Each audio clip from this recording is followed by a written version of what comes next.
조선 역사상 가장 비극적인 죽음 중 하나를 꼽으라면 많은 분들이 단종을 떠올리실 텐데요. 불과 17살의 어린 나이에 세상을 떠난 이 왕의 마지막 순간은 지금까지도 역사학자들 사이에서 논쟁거리로 남아 있습니다. 과연 그는 사약을 받고 죽었을까요? 아니면 스스로 목숨을 끊었을까요? 오늘은 이 미스터리 같은 역사의 한 장면 속으로 함께 들어가 보겠습니다.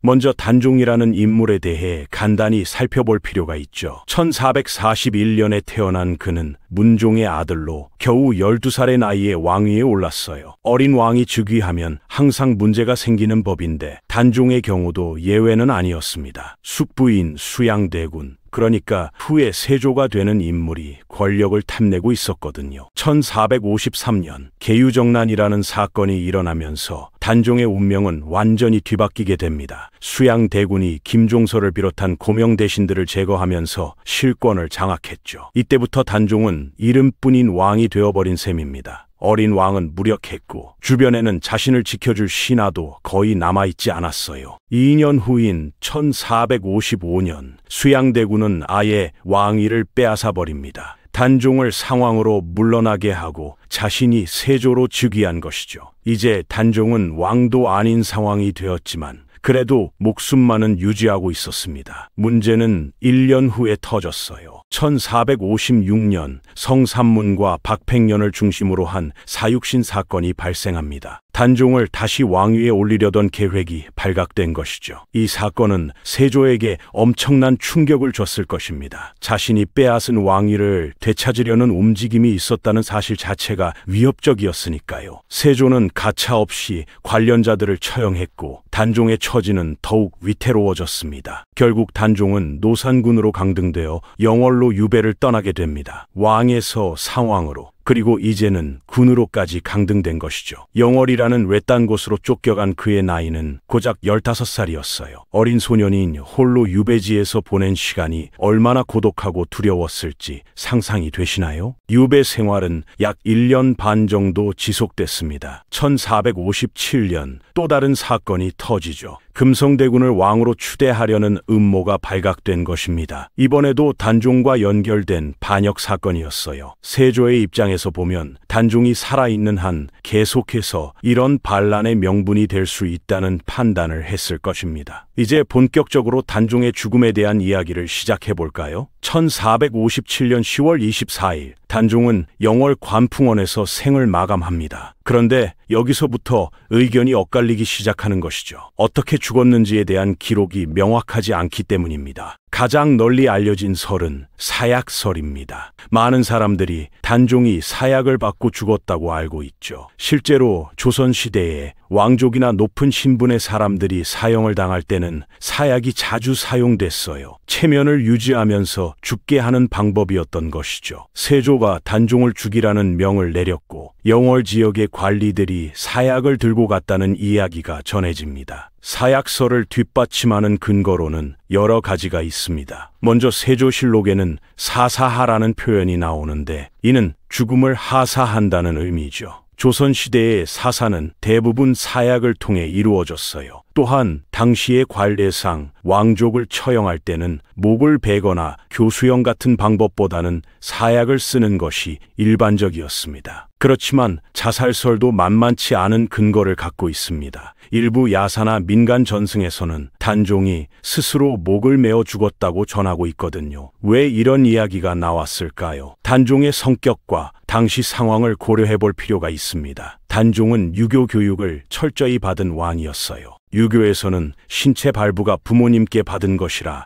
함부로 해서는 안 된다고 가르치죠. 특히 왕은 백성의 부모라는 인식이 강했던 시대였습니다. 이런 상황에서 단종이 과연 스스로 목숨을 끊었을까요? 이 부분이 바로 논쟁의 핵심입니다. 자살설을 주장하는 학자들은 이렇게 말합니다. 단종이 자신의 처지를 비관해서 스스로 선택했다는 것이죠. 실제로 영월 유배 생활 동안 단종이 지은 시를 보면 깊은 절망과 슬픔이 느껴지거든요. 청령포의 가을이 오니 나뭇잎만 떨어진다는 식의 애절한 시구들이 많이 남아 있습니다. 한편 일부에서는 타살설도 제기하고 있어요. 사약도 아니고 자살도 아닌 누군가가 직접 죽였다는 주장이죠. 영월 지역에는 단종이 목 졸려 죽었다는 전설이 전해 내려오고 있습니다. 관아의 군사들이 직접 목을 졸랐다는 이야기인데요. 이것이 사실이라면 세조의 명을 받은 신하들이 직접 실행에 옮긴 것일 수도 있죠. 그런데 여기서 흥미로운 점이 하나 있습니다. 실록의 기록이 매우 간단하다는 사실이에요. 보통 왕족의 죽음, 특히 전왕의 죽음이라면 상당히 자세한 기록을 남기는 것이 관례였거든요. 그렇지만 단종의 죽음에 대해서는 노산군이 영월에서 승하했다는 정도만 적혀 있습니다. 왜 이렇게 간략할까요? 역사학자들은 이것이 의도적인 기록 누락일 가능성을 제기합니다. 세조 입장에서는 조카를 죽인 일이 떳떳하지 못했을 테니까요. 자세한 기록을 남기지 않음으로써 후대의 비판을 피하려 했을 수도 있습니다. 실제로 세조는 말년에 심한 피부병을 앓았는데 당시 사람들은 이것을 조카를 죽인 업보라고 수군거렸다고 해요. 단종의 시신을 거둔 사람에 대한 이야기도 전해집니다. 영월호장이었던 엄흥도라는 인물이 목숨을 걸고 시신을 수습했다고 하죠. 당시에는 역적으로 몰린 사람의 시신을 수습하는 것 자체가 중죄였어요. 엄흥도는 자신과 가족의 안위를 무릅쓰고 단종의 시신을 걷어 묻어주었습니다. 이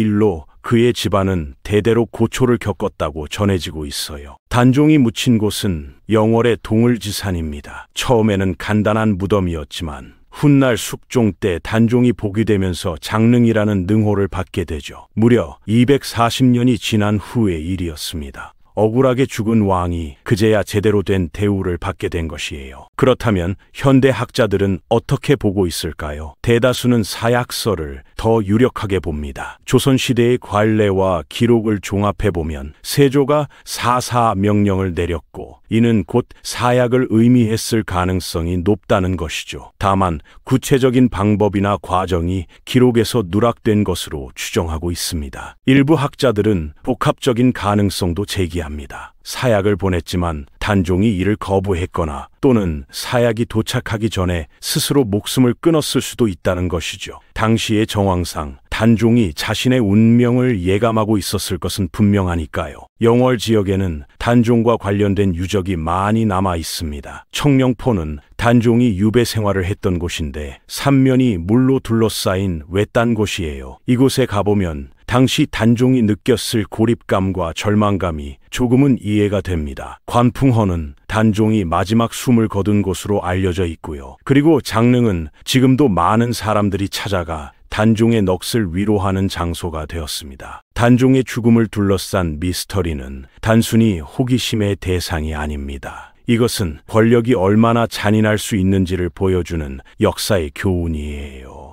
17살 소년이 왕이었다는 이유만으로 목숨을 잃어야 했던 비극적인 사건이죠. 세조는 강력한 왕권을 구축하고 많은 업적을 남긴 것으로 평가받습니다. 그렇지만 동시에 조카를 죽이고 왕위를 찬탈한 인물로도 기억되고 있어요. 역사는 이렇게 양면성을 가진 경우가 많습니다. 한 사람의 성공이 다른 사람의 비극 위에 세워지는 것이죠. 단종의 이야기가 지금까지도 회자되는 이유는 무엇일까요? 아마도 억울하게 죽은 어린 왕에 대한 연민 때문일 것입니다. 사람들은 권력 다툼의 희생양이 된 순수한 소년의 이야기에 마음이 움직이는 것이죠. 실제로 조선 시대에도 단종을 추모하는 움직임이 민간에서 꾸준히 있었다고 합니다. 단종이 복위된 것은 숙종 24년인 1698년의 일이었어요. 단종이 죽은 지 240년이 넘어서였죠. 이때 노산군에서 다시 단종이라는 묘호를 받게 됩니다. 뒤늦게나마 왕으로서의 명예를 회복한 것인데요. 이것은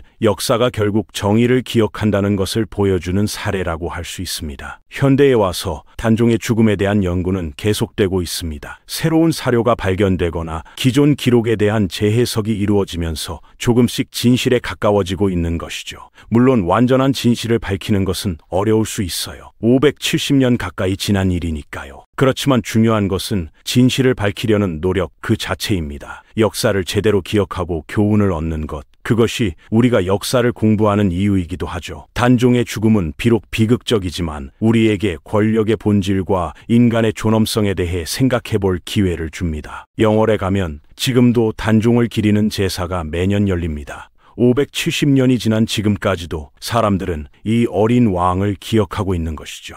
역사 속에서 사라진 많은 인물들이 있지만 단종만큼 오래도록 사람들의 마음에 남은 경우도 드뭅니다. 단종의 죽음이 사약이었든 자살이었든 한 가지 분명한 사실이 있습니다. 그것은 바로 권력 다툼이 얼마나 무서운 결과를 낳을 수 있는가 하는 점이에요. 가족 간에도 왕위를 둘러싼 싸움이 벌어지면 이렇게 비극적인 일이 발생하는 것이죠. 조선시대에는 왕위 계승을 둘러싼 비극이 한두 번이 아니었습니다. 그렇지만 단종의 경우는 특히 더 안타까운 것이 그가 워낙 어렸고 또 선왕에 정통한 계승자였기 때문이에요. 만약 그가 성인이 될 때까지 기다렸다면 혹은 좀 더 강력한 신하들의 보호를 받았다면 어땠을까요? 역사에 가정은 없지만 한 번쯤 생각해 볼 만한 질문입니다. 세조 이후의 왕들도 단종의 죽음에 대해 고민했을 것입니다. 특히 예종과 성종 같은 경우는 세조의 직계 후손이면서도 단종의 비극을 잘 알고 있었을 테니까요. 그들이 단종을 포기시키지 못한 것은 아마도 선왕인 세조를 부정하는 일이 될까봐 두려워했기 때문일 것입니다. 결국 숙종 때에 이르러서야 단종은 복권됩니다. 이미 세조로부터 멀어진 시점이었고 또한 충분한 시간이 흘렀기에 가능한 일이었죠. 숙종은 단종의 비극을 바로잡음으로써 왕실의 정통성을 더욱 강화하려 했을 것입니다. 단종의 죽음에 대한 진실이 무엇이든 한 가지는 확실합니다. 그는 자신이 원하지 않은 운명을 살다가